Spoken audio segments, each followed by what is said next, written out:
Ageno ni rio mar penj laktar kawa wacho ni ngima en mwandu. Iluonga ni Ruth Otieno kendo odiochieng' wagoye mbaka wang'ie kaka wanyalo bedo kod ngima makare, ere kaka inyalo thiedhe, ka ponono ni pok odonjo ere kaka inyalo geng'e. To pogo tuoche nitiere gik moko mabende rocho ngimawa, mabende kok wang'eyo maber to loka. Ang'o momiyo entiere studio e chenro nokil kamaloka? En ang'o ma dewaher mondo mipuonjri kaka jahero mar chenro mibed kod rieko mang'eny, kaka inyalo ritori, kaka inyalo rito nyithindi kata jogo machiegni kodi. Machiegni e penj laktar, ibo nyiso ni nyingi ng'a? Asewacho ni kati ibo nyiso gimomiyo intiere penj laktar odiochieng' ma kawuono. Nyinga hello, an wakili kaka sewacho no, wakili ma oko. Ncha tiyo gi international organization to sani kore duogo dala mondo information gi mana ang'eyo oko kaka duogo tigo dala ka. Ta biro nikech wach mar mobo discuss ni important. Manyaka opuonjo piny gima inya timo. Kik tada victim, kata ka ina perpetrator, kata ka ina parent, kata ka in gires samore wachni to mondo ing'e gima itimo. Nikech gini wachni thoth ka oganda nitiere kaka dwaga no pande e bwo par, andie kaka oganda dwa jok dwa ni mondo owuoye mathoth weche mag rocho ratiro, wanyalo ni sexual violence. Ka wang'iyo pacho ka akata pinje makaluo kata pinje mamoko, yudo ni weche mag sexual violence ng'eny ratiro, joma mine irocho ratirgi, joma yawuoyi ma ratirgi, nyithindo manyiri irocho ratirgi. Seche mwacho ni sexual violence kamaloka, sexual violence kwa nyalo kete gi dhok mayot, en ka ang'o motimore ne timne ng'ato ang'o? Nitiere iluongo ni sexual violence. Because sexual violence gi gender based violence and the same. To poke sexual violence is so traumatic.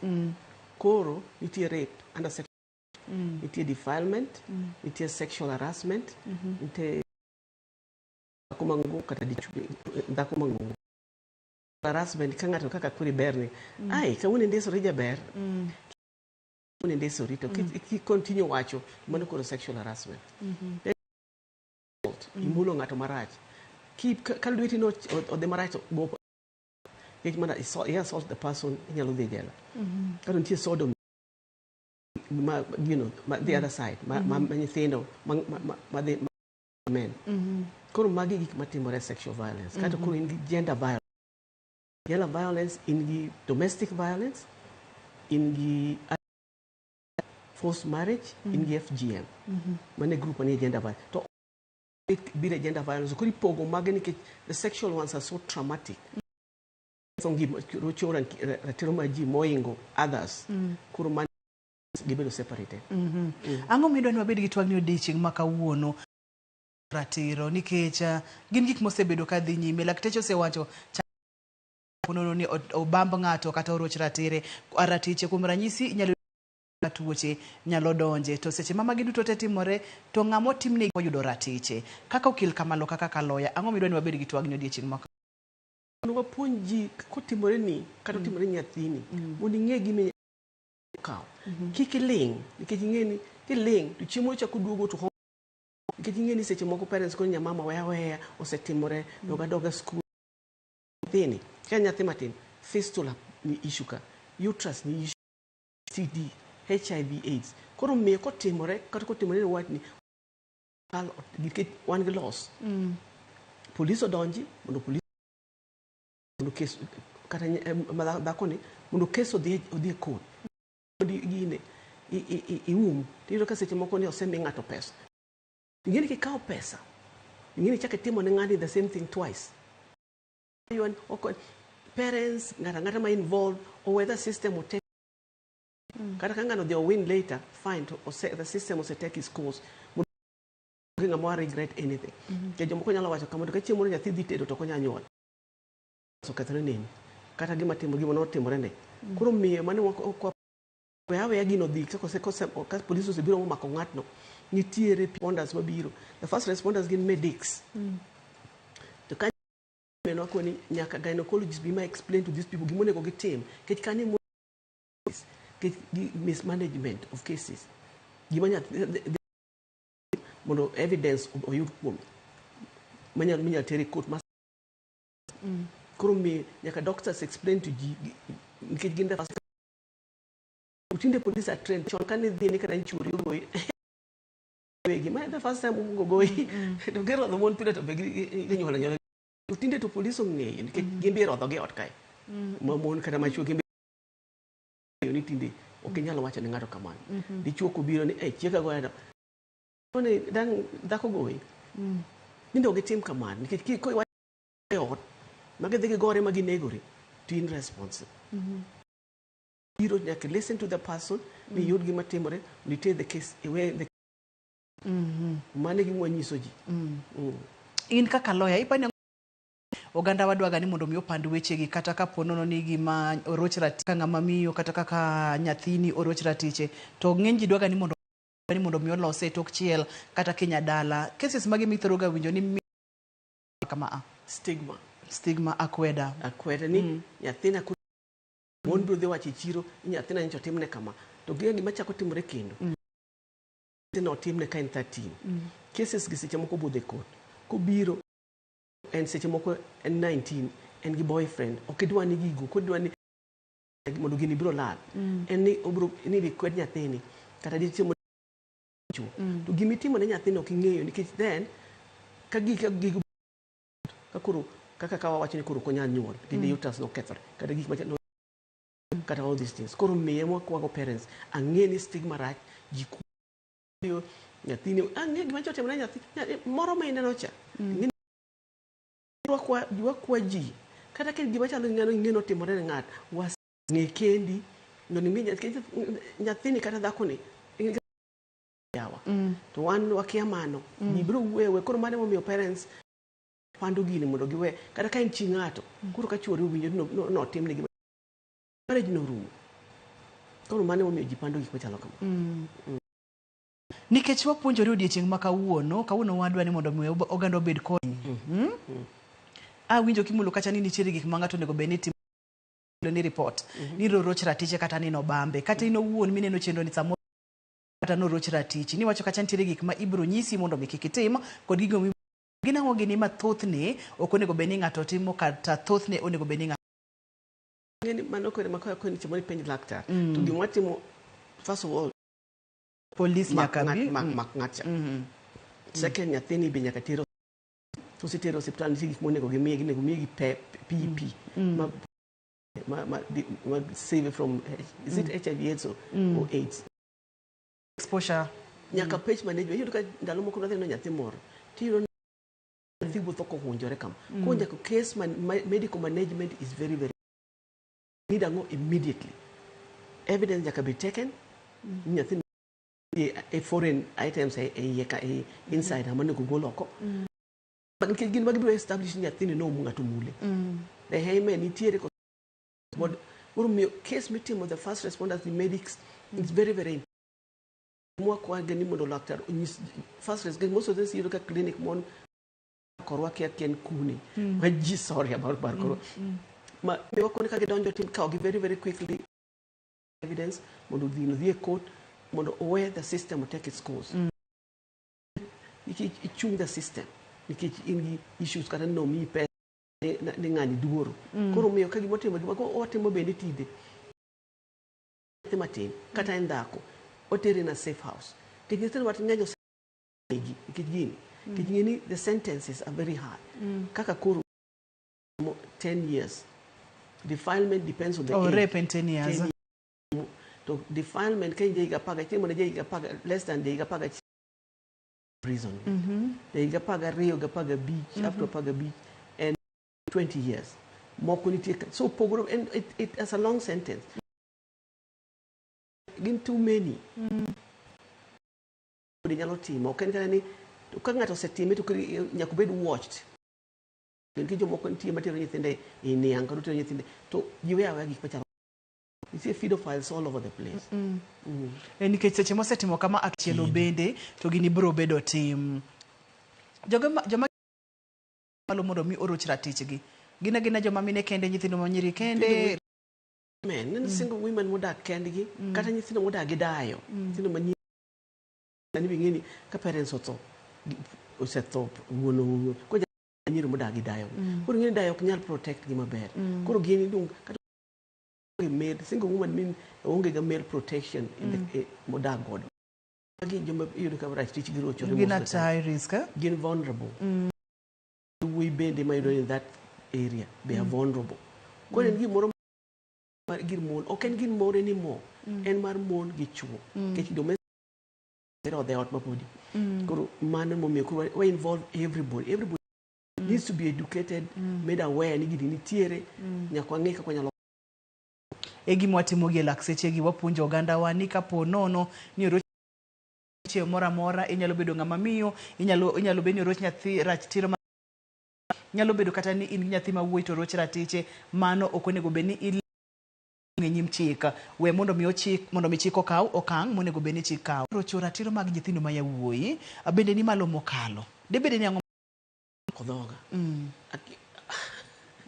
to kendo ka gik mago macha gay rights gine right go joka right gi ko jo men gi gin to koso ko dhi ko nyar yudo ko biro ngama ngongo ko dhi mako nyathi matin nyathi mo no maka about 2 weeks ago ken no dhi budo to make gi japuonj kada japuonj bet timo gi ko yudo ni tendo are so vulnerable ko kiani tim na ngo ko na puonjo ngama chalo kambano okonego bede korwe ko se no mako odhi e jela kada ko the case kiko chako duoga ran kijubo chako timo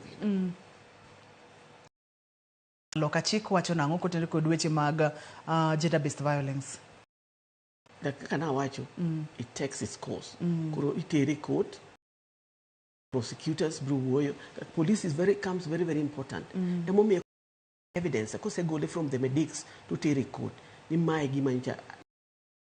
But of course the witness be biro to nyithindo ngeni are very funny obro wacho inyalo kada wuok oko sama nyathi testify kecho ke ariambo ubo wacha kakene ngani no maka tima kama otimana kama nyithindo kiaga pando wacha okia pando biro ngama ngonge iwa madonje pier gi sama gi testify so wacho gima kama idhi onge ka kibro survive koro miyo kama nyamama kikiwi kuodi wach gima ne ngani otimo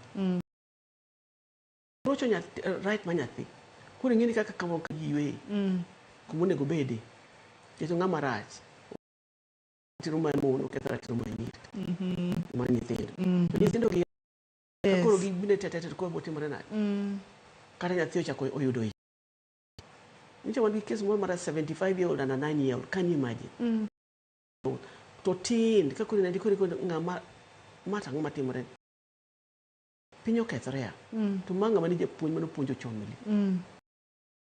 nyathi ma jahigni 9 nyako to nyathi ma dende tin ok inti machwe ma inyalo wekana ni to mat nyathi matin inena na kot to gi mama maduong' ma jahigni ne jahigni ma jahigni 9 ne mancha neno to you know ma jahigni 9 kada ko jodi puonj gik mancha wache kod chala radio kama kaka nyo wayude yweyo matin waduogo bang' thuolo machuok kawuono wadwani kotere kod weche mag Bembo gi rocho ratiro irocho ratich de pile ratich joma mine irocho pile nyaka weche mag gender based violence bende nitiere irodho mon irodho chuo udi kata magi timore ni gikelo chandruoge mang'eny e del nyaka e paro rio kikisudi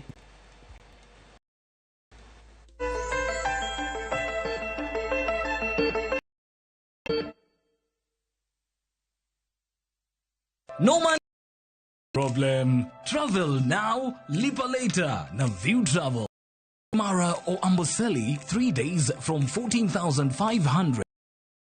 3 days from 22,000. Mombasa or Diani, 3 days 1,500. Malindi or Watamu from 25,500.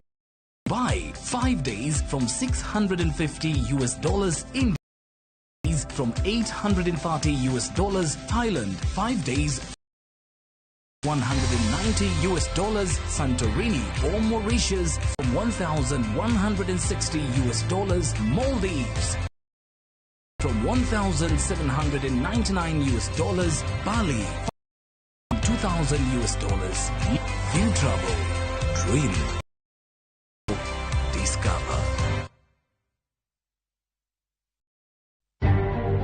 Bende isebedo gi siso mar ng'eyo gigo ma sama gari ofundoro ji mang'eny koyudo hinyruok to stemo hepo. Obed chenro mag sirkal, obed masira mayudo in safety mari ni kanye. Nonro mamulo somo kende oken kamoro mibro wach ni ng'at mosomo ni succeed in life.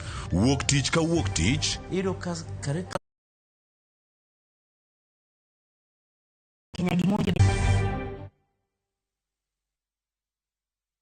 en oketho piny. Abiro timo numa gima abiro timo ok no timo jo gi wund ma pile pile. buch jopiny. To nitie kuonde moko bende japiny nolos go kembe gi eki. Nisani koro kembe go eki ibro usi ok uwinji e od bura miluongo ni Prevalence. Anyinga Trevor Jandingo panga jo nyakach dendo no mbija tai nyakwar pesa. Tich adek saa 3 otieno.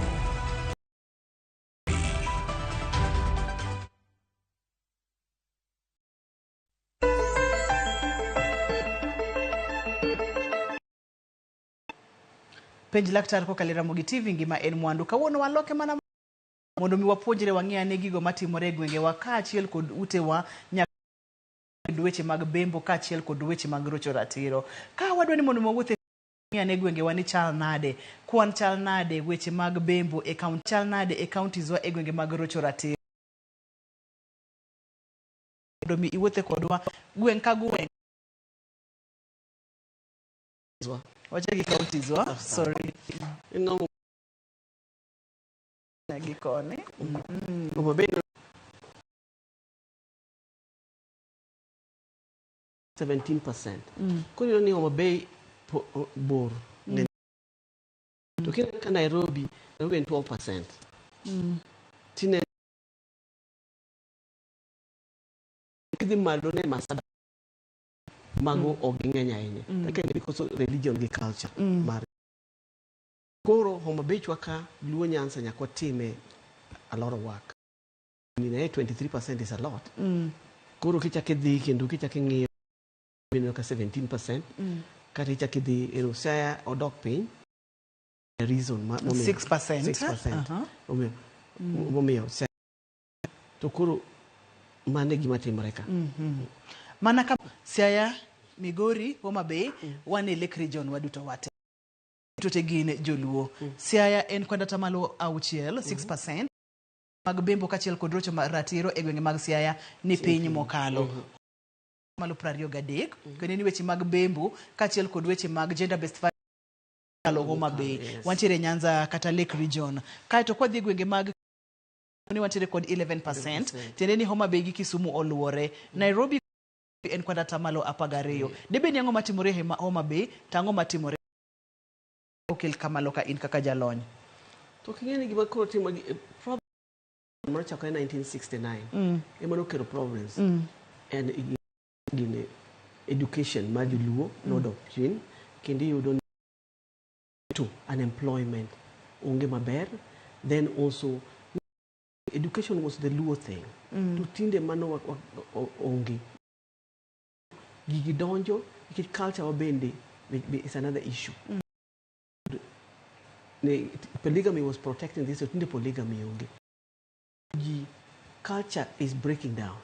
To a suppose bakuru benitie kanyo. Tingeni awa number boingo chu. The number macho. Ni mane gima timo to Homabay ngini the fishing the fishing kili my mo chua Siaya chua biro ko makili. Gima kelo gik machalo kamano. Siaya am even low. I don't know why, but we have to find out why. But which is a good chiel kod rocho ratiro wabo pamwa ne Siaya mokalo. To point mi wacho kotende kod Homabay ka nini en weche mag lupo ng'enye mokalo. Koro ng'eni oywayo ji mopogore opogore. Jomoko wuok kuonde mopogore opogore to giro moka koro gibiro kod timbe mamoro. Nikech Kisumu bende ni piny kipimo kod Homabay. Homabay ka. Kati ngini Homabay biduong. Homabay apa ni duong moingo almost. Kato koro culture mane Homabay all these things. Itimore Homabay. Mathoth ne Bembo kod weche mag gomo wadhi malo kocha Marsabit, Wajir, Mandera, Tana River, en kwanda Kitui, en kwanda tamalo achiel. Debede ni ang'o matimore e gwengegi mok timre e gwenge wako. Mag Bembo kachiel kod rocho ratiro ni piny mokalo Marsabit. Kwanda tamalo achiel. Kitui, kwanda tamalo achiel. Kitui ok bor gi Nairobi. Achiel. Wajir, kwanda tamalo 2. To kine Marsabit mago gine jo Islam. Ting'e kaka gichalo. Nyome out. Koro nyathi manyako ma hang out onge. Jodhi tedo. Koro pod gin gi that strong culture ma protect me.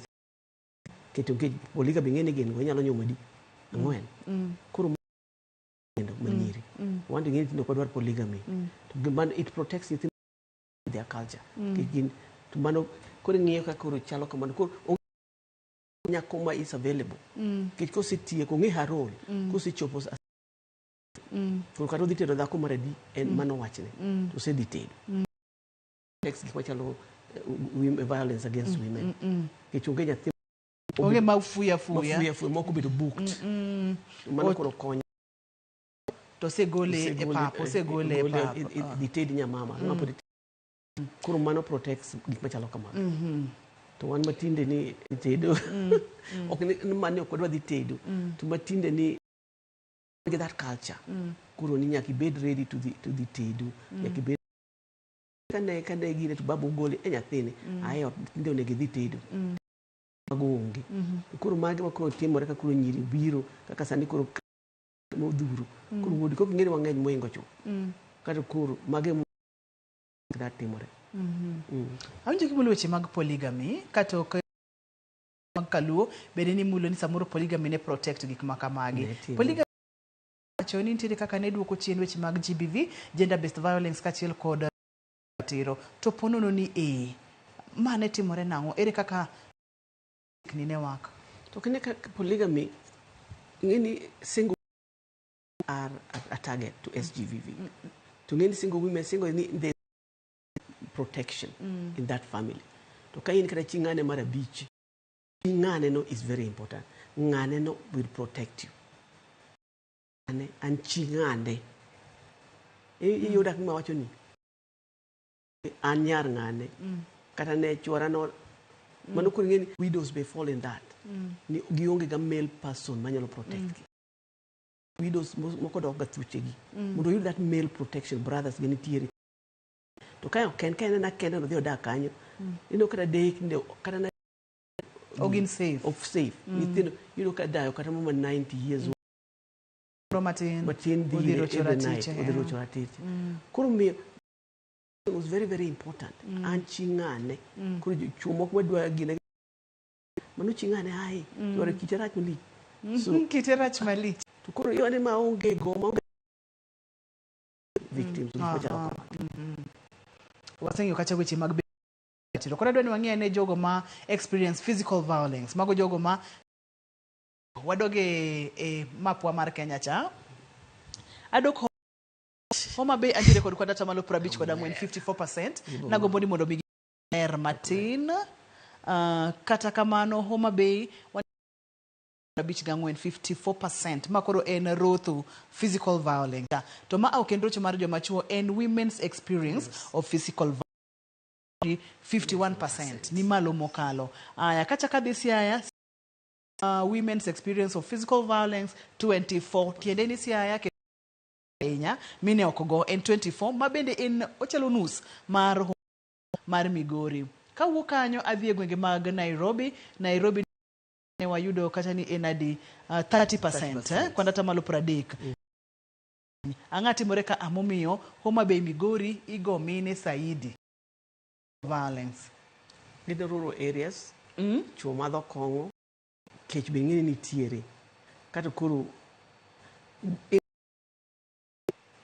to koro ng'ani biro odwa chiemo to ne ok ogolo pesa koro kweri ni onge pesa ng'ini rotho and with gidema within the house tulo mane gilaro kijiko gilaro kata remote control gilaro gik madongo ema kelo tulo machalo kama koro kana ne gimoro timore oko kata dichuo ini kuonde machalo Homa Bay iro kan gitie yakuru bayo biro ni to kelo ni gimore ot to koro kuda ugoru biro to madho kongo pesa onge okowe chiemo ikelo na lot koro gimama ko dhoga nikech podwane donge podwane Lake Region Siaya 24%, Migori 51, Homa Bay 54. Kayen chiemo debede ni wanyalo wacho ni chiemo nitiere Siaya. Koso chiemo mantiere Siaya ngeny moingo chiemo mantiere kod Homa Bay. Siaya se chiemo ngini jo Siaya mane wacho chon ne gin more civilized than to one bit we are catching up. Koro one ngini po tradition begin po pull down. Gini magi joma gi border Uganda gi border one bay wa border gi this side tradition and all these things ni waonge our socio-economic gi deponi Siaya. Koro mama yo gi gitimore to Migori is a border town but also and border to Tanzania. Koro jomoda Migori nyalo kani some of those were not even Kenyans kanyo some of them koro mago be kelo gik machalo kamano to Homa Bay I think they are not put one gine matin to mome we need is racing kaka gimwati mosani a lot of awareness racing a lot bogi ngini dendi de kala manya sai kanga to bro koro mon boko be timo gima chalo kama nije dako nije ga ngini ka go aito okungena here man ngama goyo ko eri chai ngama goyo ko eri to ko eri koro nyaka make sure ni kagi mtia problem bed piny mondo wuo mondo utim nikech chenro mar penj laktar wabotu do record laktar machielo bende tinika gorruok nyalo kelo gik mang'eny hinyruoge mang'eny e del onyalo bende ok mano kende obro kelo ni dangni mar paro ok ibi bedo gi kwe mar paro ok inyal tiyo tijeni e yo makare kata nyithindi ok inyal rito e yo makare omiyo iri ng'ama goyi en ng'at ma inyi to ponono ni goyi kaka waneno Bay 54%, Migori 51, Bungoma en 62%. Ochiegni chopo ka ponono ni growth ng'eny kama kaka okil kama ni ng'ama miyo timo ka gino timore ni kuwo nini jogi ngeni mane omiyo katim gi midongo ni gine divorce law is the worst ke jogi no dhi mo wacho ni gierore gik mawuok e court gik molel koro bed gi mane omiyo wacho ni nyuom ng'at mosiepni wuoyogo no town ka nyuom kana moro miseng'eyo fo munyalo wuoyo mara ka gimo kethore kuro bed apani kuro bed piny wuo kata wuon ng'ana apani gigo setimo first girl ne ang'o manyalo timore to kingeni kata first boyfriend thoth ne kunyo mitango seche moko akawach ni ok work out seche moko gi work out tiro ni moko you experiencing each trial and error kuro wacho ni kuro mane omeji moko wacho ni kikinyo first girl mane was a trial and error dwar moko be work out successfully so it depends also and depend on the ungami wuothono adwedu sabit wajir aboteri nyaka Kitui kanyo no nyakora mugejo wang adwa ni ng'iyo mapwano seche mo ang'iyo mapwano manyine yo machuok bang' nyiriri machuok mokalo waduogo wang'iane ni en ang'o monego bed wuotho ng'eny kaporo ni gorruok ng'eny e relationship ni kikisudi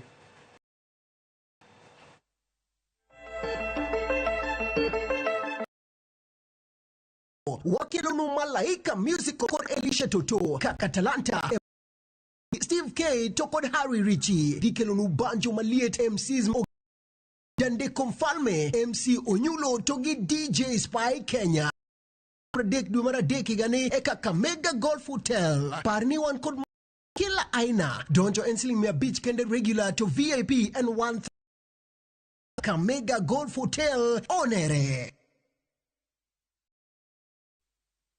Atakayefunga mwezi wa Ramadhan hali ya na kutaraji malipo husamehewa yote yaliyotangulia aliyoyafanya. Mwezi wa Ramadhan ni mwezi ambao ndani yake Quran tukufu. Bonyeza star 272 hash kupata faida za saumu yako.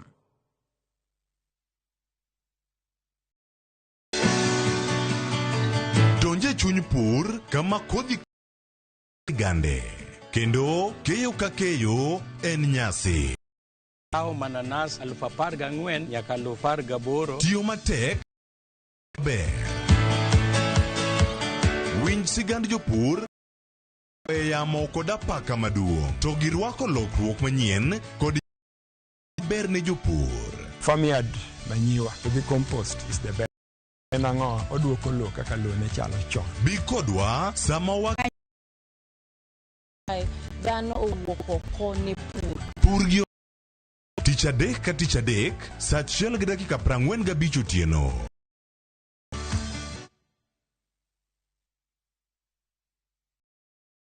Bende isebedo gi siso mar ng'eyo gigo matimore e alworani. Ji mang'eny koyudo hinyruok to kata insurance. Bed chenro mag sirkal, obed masira mayudo ji kar tich. Mari,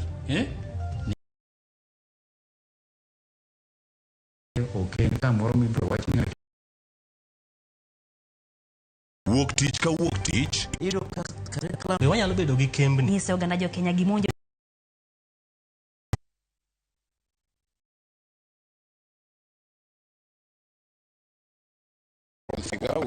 Ji ang'wen kama oting'o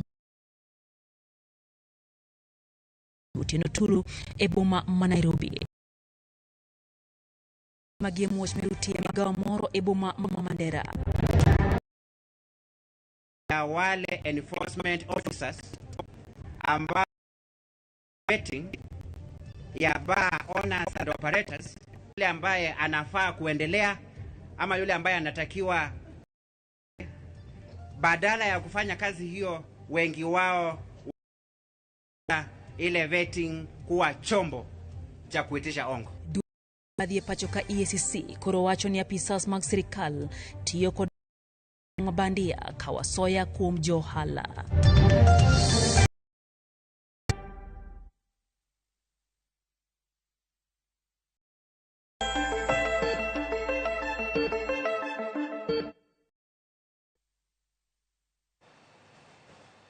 Pono ni oroch ni ineno kata yudorie weche mag roth wadendo Prevalence enango monego beni timo. Magin moko kuom penjo modo ni wachak penjore gi. Ere gi mitimo mondo mi orit kata kapono ni en family orit family ni mondo mi obed kwanyala advocate ni families okethre. Ere gi manyalo timo mondo mi family pod mondo mi nyithindo donge yo makare mondo mi in bende kata odoko ni nitiere kod chandruok konyruok. Wase ya ulende wa mag simu wantiere kod lawyer wa studio kawuono tudo laktar kachiel kod ratiro mari kachiel kod ng'eyo gimonego. Wantiere Bungoma 62%, wantiere 54%, wantiere Migori 51%. Rotho gi joma mine area gi ang'o ma ginyalo timo kapod gi protect families gi? Any family to break down the extended family. Dani gine no setho ngane jare. Koro ng'ameringi dhire ngane an moro bende kid waenda be koro be odich gi meki. Koro kamberingi dhi yudo ka chenro ma ito kadinda ele wa machiegni no bende ni okil ma wan godo koro che wuoyo kuom gima osetimore kuoma an no bedo rating ka jegni 8 ni koro en jegni 20 to naka seche mana fwenyo ni no rep nyathi to ngo wadgi wuon wuodo wadgi wuon gi wuod yuora mane okel bang'e natemo kawo kang' baba gi kane ni dala mane wawuotho kendo ne wadhi kuma Nairobi mane gipimo nyathi kendo ne giyudo ni nyathi nobedo gi bang'e daktari mane jiwa nowacho ni mondo mi mak ng'at mane repo nyathino endo achiel mogo di maber nakawo bura mana tero nyaka dala seche mano sefwenyo ni wuoyino seche mano sefwenyo ni nafwenyo ni norepo na nyathi odhi olala. Koro achiel kane koro achako wach ni ndi matek mondo mi manya nikech kuma ne entiere to nong'ere.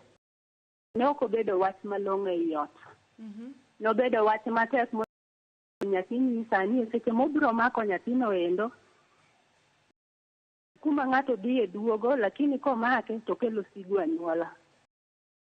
Seche ma koro nyathino bedo ka ne nyathi tuo mang'eny kabisa. Nyathi odhi osiptal kitimone counseling kipime iyudo ni gima timo onge lakini ifwenyo niya gima notimore ne cha emoa. Nodhi obedo matek mana duoga ka nyathina nendo. To bang'e seche ma nowuok kare nande ni gik manotimore ne nyamoreno. Sani ndio gima kaya ndio nyako modeni basi mama no tim tani makama yudore to chieng' moro ka bedo ng'at maduong' ma diwe simu machielo iwinje malere penjo obuke kama lakati kaka koro kese bagre ni aneno ni wan kaka wale mwana dogi ni kesi hiyo doka dini sasa na tele ni sasa moro akata mari mara kata nyama wakruoge bende rach. Mae donge nyalo miyo keses mag ratiro medore. Mar ariyo, kata mana rwakruok gini koro girwako dame malo. Ing'eni kata wan joma medore rwakruok marach ema nyalo bedo ni kongi ama medore kokalo kuom weche kaka warwako. Erokamano ya Jacqueline. Ageno ni winjo penjo mar Jacqueline.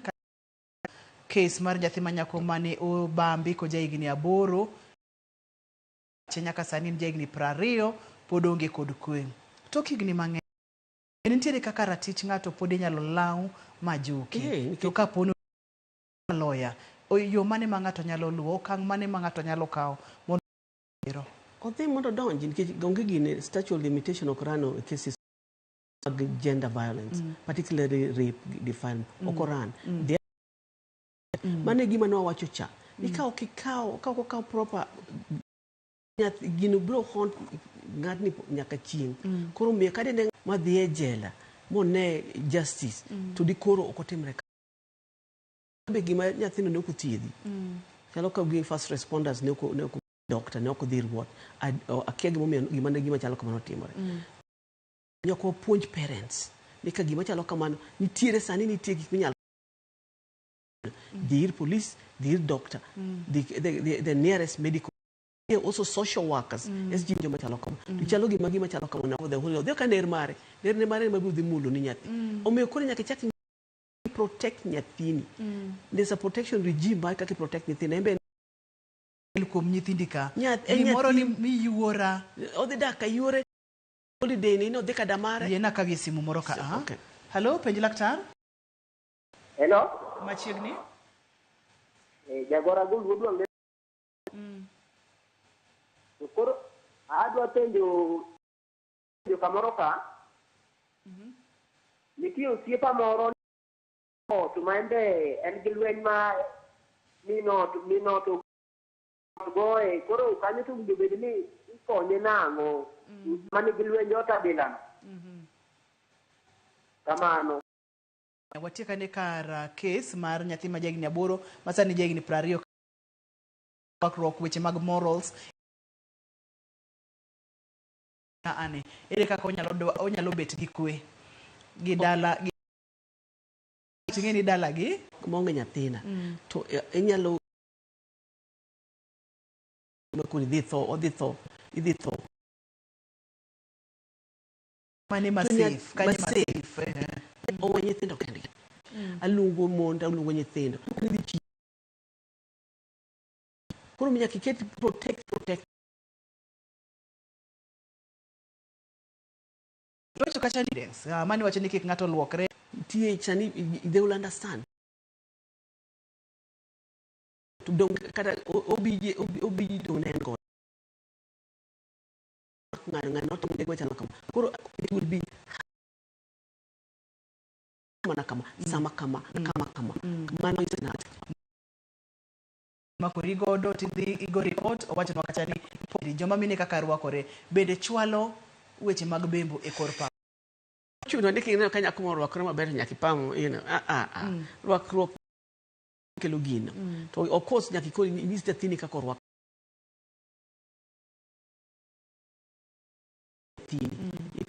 Mano we kawach na nyamama mando kikirwa kata wuodi nitie moro nyicha nyara moro biro longe moko tindi baro nyaka ku indo kichingere kaka dongindu biro ochakore ku ko ngado nyaka yawa para ko nyamama kikichakirwa gima chalo kono kendo kaona tieda dia losi mudo din kanyo ore wete oko ipoka chaka no korwako ipoka chaka no korwako wadonje kes mar joma chuo mirodho ni ikno wacho no wakacha nitiere kod osiepne moro mi igoye ot kama tek chiege go giru chuo mi igoye udi to kenda same thing odhi ka police odhi chiege goye kichond kani the report to police nyero bedo matho gender desk yena mondo mi akaw simu ben ad kata wadoge kes ni hello penj laktar hello Ruth machiegni Andrea de questo ma che io signora mia tutte io jalon na ya kata kalore di muma na window ka ifa cha medwa mako Joseph alafu sisi ndemena do mako yo mami ne madoro rocho ni ma ya wi matindo bidongo bidore ni tindo ratiji tindo kaya to bitagi loko ni tindo matindo ko emene do rocho ratiji kama nado ayro penjo no nga wacho ni ngata ngati nyoro rocho ratiro oro ken kana di chuo ken ma rocho ratiro irocho ngira ratiro watiek kod kes mar ngama dichuo mirodhe ot cha kati nyisi mano chiwo mar Joseph kod Jaod Potiphar matingine bayra ke gimano no wacho mar nyathi dichuo misiki goye ot cha odhi ka police ko ni police obed gi gender desk mag mero report a case koro kinyiere ni to indi chuma chana madhako goyi mondo kaw case ni nya madam ni mondo tere kany odhi e court mondo wach ni to kingini en assault to kel kama lokawa en mana ni ngeni wuode ni wuod dala ni omak mutere jela omak wuod dala ni mutere baba ni ka idake dala baba ni ka enentiere jela e society to koro let's say ni ka igo chuori igo chuori to omaki utere jela it will be same ing'eye ka nikech bibo yudo ni jomoko ok dwari koro en menyaka kotimore kamano ori mana umewacho ni ya nyaka empower women. The issue makana mana no home be and empowerment of women. Our women and education my women put low. Koro be manya lo work ni ko ade ada kenda. Koro be da ka take there on. Men be doing the same. Tinde be do kan men ero mon man go. To ngene ki di da ko man go ti yonge go ti ngenge gi mabro te. Koro gigi romre. Wakawa ne kes mag mantiere kod lawyer watieko nyiriri matin mokalo madwa ni kago joma mine madongo marocho ratich mapod tindo kae to kapono dhi matek to giloko ni nyithindo ma jowuoyi ema gainagi iketo gi kanye to kema the same ko nyathini okes moro no biro ira jaduong no biro dhako ni dhi no dhi to kama nyithindo ma jowuoyi lo to nyiedhogi ko na ko ni dhi donji case koro mon wadwa ni duong gweng kata jo leaders local leaders koro bro kae otere odhi twe mondo loka ma nyathi mate samoro ngato dwani mondo mi ogoe kodi mbaka kaka lawyer mangi GBV gender based violence kodi kama kamago inyalo yudi kanye kapono ni ngato kodi kichane no kasao mayo wawangwa ano kama lunga eni ta nambana ami mana kinyalo miyo ya bro miyo ami ko wa onea 0710 0870 nyalo ko mo nyalo nuonwa nono abirio achiel nono piario gangwe nono aboro di per abiri mo don ti lunga mondo Gidwa ni mondo koro to gimo ken watwa tim ripando gigeni ketho ngima mondo koro gimoro ma in go odhi ang'iya ne mondo wami nyathine kata wami dhakoni. Ero kamano ahinya, amor mar bedo kod no na penj laktar kawuono wabedo kod lawyer koro kawuono wanyalo keto ni penje loka kata kamano ageno ni puonjori achiel ariyo adek otende kod chenro ma kik nyon ratichi tiling, kik goyi tiling, kik rocha tegni 20 gini pod ntiere pache bedo godo mabor. Kik we mokitudori kodwa kendo odiechieng' machielo e chenro machal kod lakteche ma bende bro ng'iyo ni seche moro roch ratich ng'ato ang'o matimore kit ngimane, nyalo yudo pache chal nade kod moko mathoth. Iluonga ni Ruth Otieno, ne jogo kamano makende, ne director na Lindsay, ero kamano mathoth, ne producer na Pape Choko. Ne okil Kamalokawa, asante sana, oriti uru masani.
Ramadan